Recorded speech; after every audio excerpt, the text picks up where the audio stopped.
दांत वाली बहू। रंजना कभी ब्रश नहीं करती थी।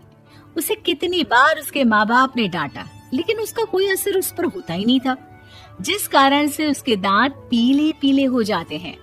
शादी के बाद। अरे बहू, वैसे तो तुझ में कोई कमी नहीं है, पर तेरे दांत इतने पीले कैसे हैं बेटा? कैसे मतलब? कोई सर्जरी थोड़ी ना कराइए। वो तो क्या नाम, मैं ब्रश नहीं करती थी तो पीले हो गए। अब क्या करूं? आप कहे तो लाल करवा लूं या फिर काले? यार ये क्या है, क्यों माँ से लड़ रही हो? लड़ रही हूँ? अरे मैं लड़ रही हूँ या ये बोल रही है कि दांत पीले हैं, पीले। अरे तपस्या थोड़ी ना की है इन्हें पीले करने के लिए। बकायदा ब्रश नहीं किया है 20 साल तक, तब जाकर। छी, कैसी बात कर रही हो? ये उस वक्त तो पीले नहीं थे जब हम लोग तुम्हें देखने आए थे। अरे तब साफ करवा लिया होगा डेंटिस्ट के पास जाकर। अब देखो कैसे पीले पीले लग रहे हैं। रंजना सास की तरफ गुस्से से देखती है। फिर शुरू हो गई पीले पीले पीले। अरे पीले तो तब भी थे जब मेरे हाथ का रसगुल्ला उड़ा उड़ा कर खा रही थी और बोल रही थी, लड़की नहीं गुणों का खजाना दे रहे भाई साहब आप। खैर, अब वो लोग करते भी तो क्या करते, पीले दांत वाली बहू पल्ले पड़ी थी तो झेलना तो था ही। एक दिन कीर्तन में रंजना गाना गा रही थी। अरे कमला बहन, माँ का द्वार है, यहाँ तो सब शुद्ध होकर आते हैं, फिर अपनी बहू को ब्रश भी नहीं करवाती तुम। दूर से पीले पीले दांत भक्ति में बाधा उत्पन्न कर रहे हैं। अरे कोई 2 साल के बच्ची थोड़ी ना लेकर आई हूँ मैं बहू बनाकर। अच्छी खासी लड़की है, अरे कैसे करवाऊं ब्रश? ये तो उसे खुद करना चाहिए ना। अब माँ बाप तो इसके जैसे तैसे निपटा दिए, ये नहीं सोचा कि सास कैसे संभालेगी। सास बहू को लेकर घर आ जाती है, लेकिन सोच लेती है कि अब इसे लेकर कहीं नहीं जाएगी। अगले रोज बहू कहती है, अरे क्या हो गया, मंदिर नहीं जाना क्या? कीर्तन का वक्त हो रहा है। मेरी मधुर वाणी से कान्हा जी जागते हैं और सोते हैं। आप तो जानती है ना उनकी भक्ति में कितना मन लगता है मेरा। वो क्या है ना, तबीयत ठीक नहीं लग रही है मेरी, आराम करूंगी मैं। तबीयत ठीक नहीं लग रही? अभी तो मिथुन के गाने पर नाच रही थी आप, और अब बोल रही है कि तबीयत ठीक नहीं लग रही। अरे भक्ति में मन लगा लो सासू माँ, ऊपर जाना है, क्या मुंह दिखाओगी आप? हाँ? सास को बहू की बात पर गुस्सा आ जाता है। मैं क्या मुंह दिखाऊंगी, इसकी चिंता तो ना कर, समझी? अपने मुंह की चिंता कर, जो ये पीले पीले दांत लेकर हर जगह पहुंच जाती है। पता है लोग कितना मजाक बनाते हैं।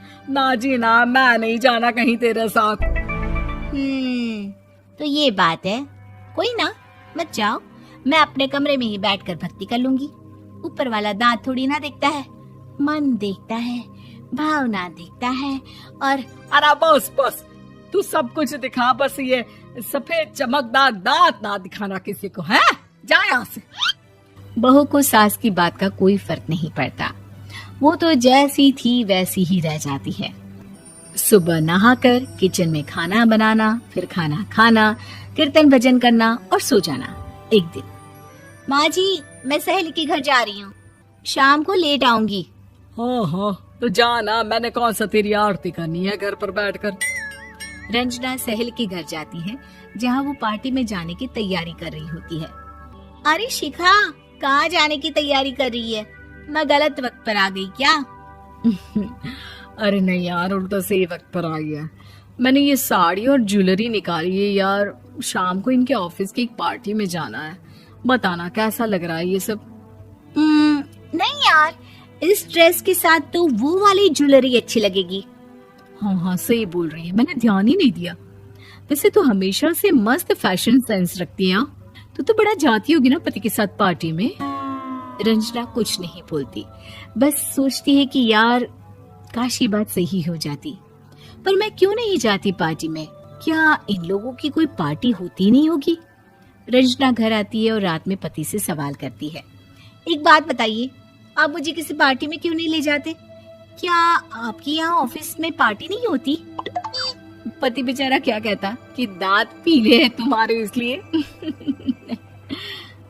अरे कोई पार्टी होती नहीं हम लोगों के ऑफिस में, तो कहाँ से लेकर जाऊं? और मार्केट, मॉल, कहीं वीकेंड घूमना, कहीं तो। अरे यार, सारे हफ्ते में एक छुट्टी मिलती है, तो सोचता हूँ कि आराम ही कर लूं। क्यों? रंजना मन मार के रह जाती है।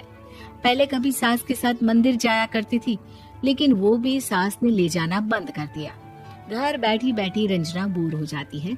तभी उसे आइडिया आता है और वो मायके जाने का सोचती है। सासू माँ, 2 दिनों के लिए मम्मी के घर जा रही हूँ। अच्छा अच्छा, ठीक है, आराम से जा। और हाँ, माँ से कुछ अच्छी आदत सीख कर आना कि कैसे शरीर के हर भाग की तरह दांतों की सफाई भी जरूरी होती है, समझी? शुरू हो गई ना आप। वो लोग आपकी तरह नहीं है कि छोटी छोटी बात का बतंगड़ बना दे। उन लोगों के लिए मैं मायने रखती हूँ, ना कि मेरे पीले पीले दांत। रंजना माँ को बिना बताए उन लोगों को सरप्राइज देती है, लेकिन जैसे ही वो दरवाजे पर पहुंचती है, अंदर देखती है कि घर वाले कहीं जा रहे होते हैं।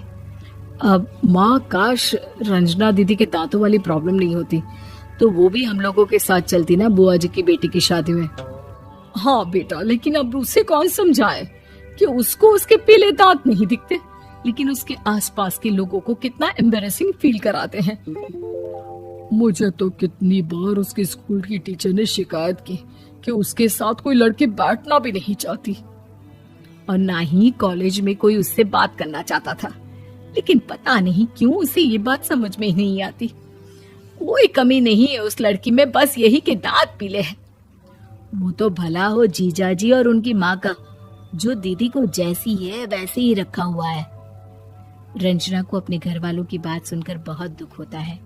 वो सोचती है कि वो क्या करे, लेकिन फिर वो सीधा डेंटिस्ट के पास जाती है, अपने दांत चमकाती है और कसम खाती है कि वो रोज ब्रश करेगी। अरे क्या हो गया? तुम तो 2 दिनों के लिए गई थी ना, पर कोई ना, अच्छा है, चलो आ गई तो। रंजना सास के सामने आकर खड़ी हो जाती है और पूरी स्माइल करती है, उसके चमकदार दांतों को दिखाती हुई। हैं? चले मंदिर? माँ, मुझे माफ कर दीजिए, मैंने आप लोगों को बहुत एम्बैरेसिंग फील करवाया। मैं आज से रोज ब्रश करूंगी।